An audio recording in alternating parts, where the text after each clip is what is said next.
sala de aula é que se muda uma nação. Na sala de aula não há idade nem cor. Por isso aceite e respeite o meu professor. Olá, boa tarde. Fábio Júnior diz que promessa não é dívida, é dúvida. Como aqui a gente não tem dívida e nem tem dúvida, vamos passar a segunda parte da entrevista com Flávio Baurac e Fiuza, respectivamente, ator e diretor do filme Abraço, que nós prometemos no programa passado. No programa de hoje, você vai ver uma entrevista fantástica com o diretor de comunicação do Sintese, Joel Almeida. Joel vai falar sobre o ato unificado dos servidores públicos estaduais, realizado na última segunda-feira. Obrigado por sua companhia. Está no ar a TV Sintese.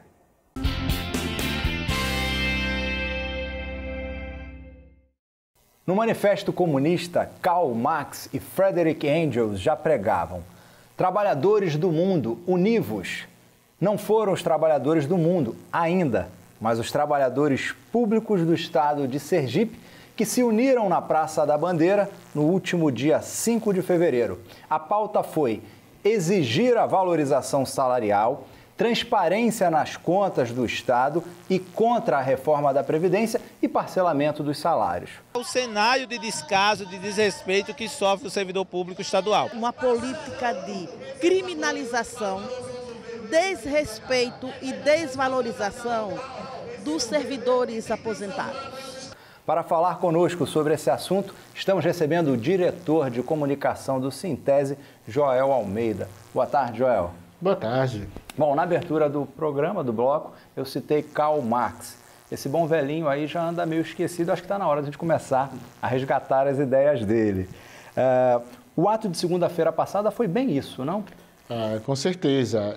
Nós fizemos segunda-feira um ato, acho que histórico em Sergipe, porque há, de fato, uma dificuldade muito grande de juntar todas as categorias de servidores públicos, porque as pautas são muito distintas, apesar de todos serem servidores públicos, né? Em muitos momentos, um grupo está lutando por um plano de carreira, o outro por uma melhoria de uma gratificação, por uma questão muito afeita à vida deles, à vida funcional deles. Portanto, é muito complexo isso, mas assim, o governo Jackson está conseguindo essa proeza de fazer coisas ruins para todos, entendeu? Ou seja, ou de não ter coisa boa para ninguém. E isso está fazendo com que todos os servidores tenham entendido que esse é um grande momento de luta contra um processo de precarização absurda do serviço público. E aí é precarização tanto em relação ao salário, quanto em relação às condições de trabalho. Para você ver, a gente tem na segurança pública uma dificuldade muito grande de transporte, e isso ele se amplia para todas as outras secretarias. Muitas escolas hoje sequer têm internet, porque o Estado não pagou. Tem muitos prédios alugados que o Estado alugou que não paga. Portanto, assim, é uma situação que a gente não lembra o período que vivenciou isso no estado de Sergipe. E estão querendo implantar um ensino médio integral, de tempo integral. Já pensou com toda essa precarização? Pois é, tá tudo muito difícil. O problema do ensino médio integral, ao meu ver, é que assim, o governo Jackson precisa de uma bandeira para dizer que fez alguma coisa na educação. E essa bandeira, eles utilizam o ensino médio integral com uma série de dificuldades, com uma série de problemas que a gente tem relatado aqui em praticamente todos os programas nossos. Exatamente. Uma das pautas lá foi exigir a valorização salarial. O governo Jackson continua teimando que não tem dinheiro e que o Estado está quebrado. Não é a verdade. Assim, primeiro, é bom deixar claro para a população. O Estado de Sergipe é um Estado muito mal administrado.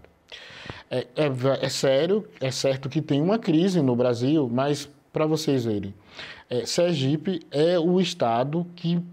Sergipe e Rio Grande do Norte são os estados que mais sofrem com a crise. E mais sofrem com a crise por ausência de gestão, ou seja, porque os governadores são muito fracos em termos de gestão. Nós temos o estado vizinho aqui de Alagoas, que já foi um dos estados que venceu crises absurdas, enormes, e hoje está passando por esse processo de crise com tranquilidade. A Bahia também está passando com tranquilidade. O nosso problema é de gestão. Outra coisa, essa situação relativa a recurso, esse é um debate que o Fisco tem trazido, e para mim, com muita fundamentação. Por quê? O estado de Sergipe é um estado que ou está dentro da lei, da margem da lei de responsabilidade fiscal, ou passa um pouquinho. Isso quer dizer o seguinte, que Sergipe gasta menos da metade dos recursos que arrecada, porque a lei de responsabilidade fiscal trabalha em torno de 46% de gasto com folha de pessoal. E aí ativo e aposentados. Sergipe está em torno disso, 46%, 47%. Certo? Ou seja, isso quer dizer o quê? Que mais de 50% dos recursos não são utilizados para folha de pagamento. Ou seja, Sergipe arrecada hoje em torno de 600 milhões de reais. A folha de pagamento custa em torno de 300 milhões. Portanto, Sergipe teria, hipoteticamente, em torno de 300 milhões de reais para fazer por fora, para fazer uma série de coisas. Não há razão para esse atraso de salário a não ser uma má gestão. Pode ter um endividamento ou coisas mal feitas que esse governo faz a partir da má gestão. Transparências na conta do Estado também foi uma das exigências no ato. Mas o governador Jackson não deveria, por si só, ser transparente? Pois é, essa é uma das cobranças, inclusive por conta do recurso. Ou seja, se o Estado de Sergipe gasta menos de 50% com folha de pessoal, por que não está conseguindo pagar a folha em dia? Entendeu? Onde é que está sendo utilizada a outra parte do recurso que a gente não sabe? Ou seja, isso é uma caixa preta. O governo de Jackson não abre isso de forma alguma, não é transparente. E outra coisa, o Fisco está fazendo uma denúncia muito grave.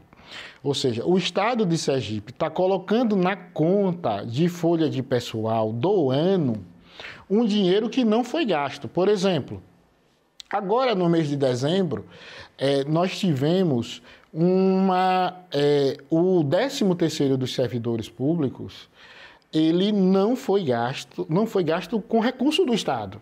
Ou seja, o nosso 13º foi pago àqueles que foram ao Banese pedir empréstimo.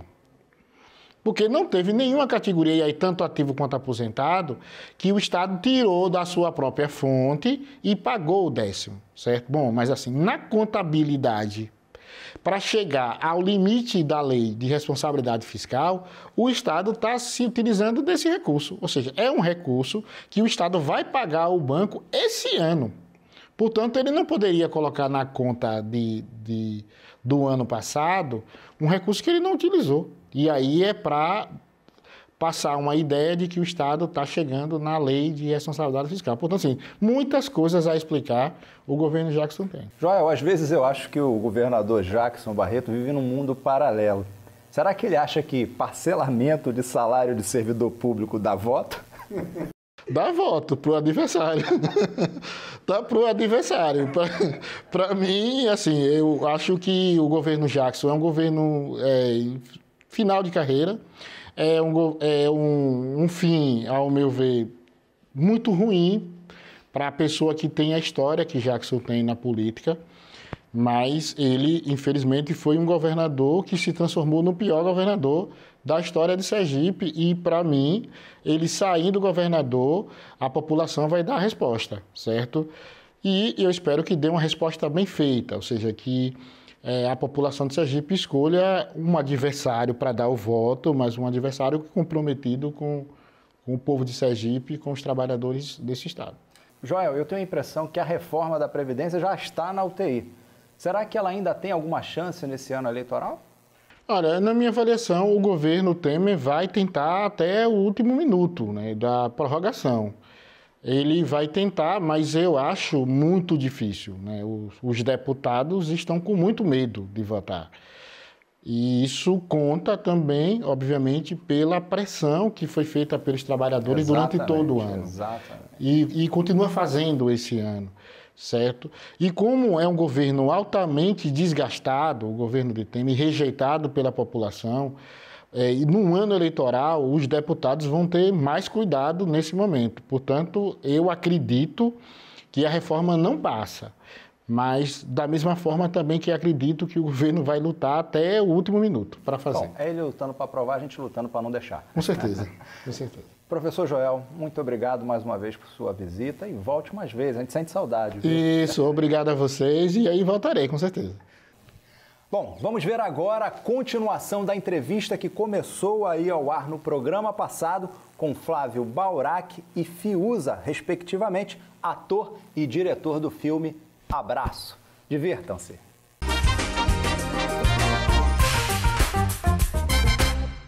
Um sindicato ter a coragem, né, e a ousadia, a audácia de fazer um filme de ficção, fazer cinema com os próprios recursos. E quando eu falo próprios recursos, não é apenas financeiro, é humano. Né? Tem muita doação de muitas pessoas, né? Eu quero dizer no sentido de se entregar, de não estar pensando em cachê, sabe? De todo mundo de mão, a questão do abraços mesmo, né? Do povo, né? Dos atores se reunindo, dos professores participando. Então tem muito dessa entrega de todos nós. Tem, sim, tem. Toda a equipe do filme que tá produzindo o filme, todos os profissionais, os técnicos, os atores, eles aceitaram participar do projeto pela proposta do projeto, né? Então eu tenho profissionais do Rio de Janeiro, de São Paulo, que a gente não teria como pagar esses profissionais de forma a nível o cachê que eles receberiam, né? De mercado. De mercado. A gente não teria como pagar. Então todos eles são coprodutores do filme de certa forma. Então, assim, tem uma professora de Neópolis, que eu não me recordo o nome, todas as gravações ela traz o marido e os 2 filhos, todas as gravações ela vem participar da produção do filme. Então, esse desempenho humano não tem como ser medido, né, na produção desse filme. Então, o valor de produção desse filme é incalculável. Preciso agradecer também todo o apoio que o filme está recebendo, né, dos órgãos, das instituições. Então, o presidente do Tribunal de Justiça, o presidente do Tribunal de Contas, o presidente da Alese, né, a Casa Civil, ou seja, a gente faz um agradecimento muito grande a eles, porque a cultura, nesse momento, ela está à frente de todas as questões, inclusive questões políticas. Né? Então, a cultura, ela ficou em primeiro lugar na produção desse filme, e todos estão apoiando porque entenderam como um projeto cultural. E é assim que tem que ser, né? Bom, já estamos próximos do final. Queria só que você me falasse ainda... O filme ainda tem algumas cenas a serem gravadas. Queria que você falasse mais um pouco dessa duração. E se já tem aí a previsão para a estreia do filme. Nós filmamos até o dia 17 de fevereiro, né? Tem muita estrada ainda para a gente poder percorrer, que agora é nos municípios, né? Vamos rodar o interior do estado. A previsão de lançamento do filme é 8 de setembro, que é o dia do aniversário do Sintese. Provavelmente vai ser lançado, como foi o Carregadora de Sonhos, no Teatro Tobias Barreto. Documentário esse feito também dirigido por você. Foi. 2010, né? 2010, o Carregadora de Sonhos. Então, esta é a previsão de lançamento. E ganhou, lançamento. Inclusive, a menção honrosa no Festival Pan-Amazônico de Cinema, não é isso? E mais importante que isso, é um filme que ele foi para 110 países distribuído. É um filme que está legendado em 3 idiomas e é um filme que existe muitas dissertações de mestrado, doutorado e cursos de graduação usando o filme como objeto de estudo, né? A Universidade de Aveiro, em Portugal, incluiu esse filme na ementa de doutorado em educação. Então, o Carregadoras de Sonhos é um filme que ele está no mundo, na verdade, né? Então, é um filme muito importante para discutir a educação, discutir o trabalho docente, discutir o desafio de ser professor nesse país. E esse filme que estamos fazendo agora, a gente ainda não imagina qual vai ser a trajetória que ele vai seguir. Estamos, nesse momento, só focados em produzi-lo bem, fazer de forma bem feita, como deve ser, e o futuro vai depender muito, né, de como o filme vai ficar. Flávio teve a oportunidade de atuar ao lado de vários atores sergipanos. Como é que foi essa experiência? Assim, desde o primeiro filme do Senhor do Labirinto e neste também, é maravilhoso, porque até eu reencontrei pessoas que fizeram lá o Senhor do Labirinto, anos depois, que tinham filhos pequenos. Eu já mostra uma Marmanja, é o filho dela. Então, assim, muito tempo passou, na verdade, E é muito interessante, eu sou muito brasileiro nesse sentido, eu não sou bairrista, eu não tenho problema em São Paulo, Rio Grande do Sul, não tenho, como eu sempre fui um andarilho, me sinto um cigano realmente nesse sentido, eu não dou esse valor exacerbado a nenhum lugar, e eu dou valor ao lugar inteiro, exatamente, ao mundo. O planeta é todo nosso, né? Apesar das barreiras que existem e dos passaportes e tal. Mas eu acredito que o mundo é todo nosso e eu vivo pensando assim. Então, eu acho muito interessante esse intercâmbio com as pessoas e artistas de outros estados, porque eu acabo aprendendo cada vez mais, assim como eu falei agora há pouco, que não tem como fazer um trabalho sem sair modificado por ele e acrescentado por ele. E é assim que eu me sinto, cada vez que eu encontro o povo de Sergipe, que eu sou tão querido aqui em Sergipe mesmo. Eu saí do Rio há pouco tempo, quando eu vim para fazer o filme, e sabe quando você sabe que vai para um lugar que você vai ser feliz, vai ser bem-sucedido, tá feliz. Vim aqui feliz, assim, e relembrando as coisas. A cidade mudou muito, né, desde o tempo que eu tive um dos últimos curtas que teve o Festival Ibero-Americano, né, que tem de cinema. Então, olhando essas pessoas todas, eu me sinto muito feliz e saber que mais jovens me procuraram, tanto no Instagram quanto no Facebook, e falam, que bom ter você aqui. E jovens mesmo, com certeza, quando eu estive nas outras vezes, nem nascidos.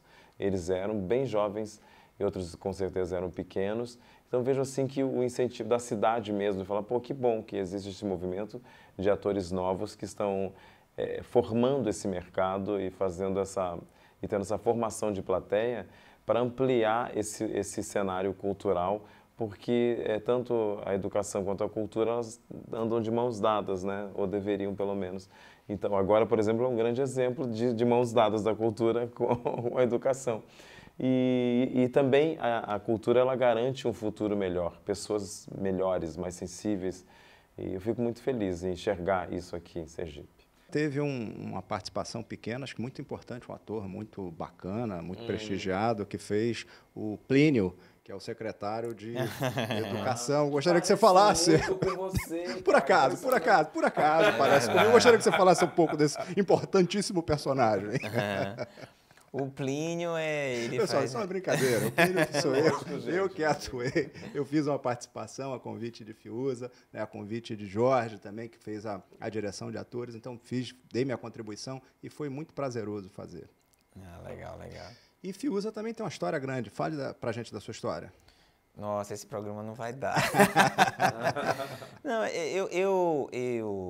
a minha vontade, né, que hoje não é mais uma vontade, é uma realidade, é ser um cineasta que atue dentro dos movimentos sociais, né? Esse é o meu projeto de vida, levar a linguagem artística para tratar de conteúdos sociais, né?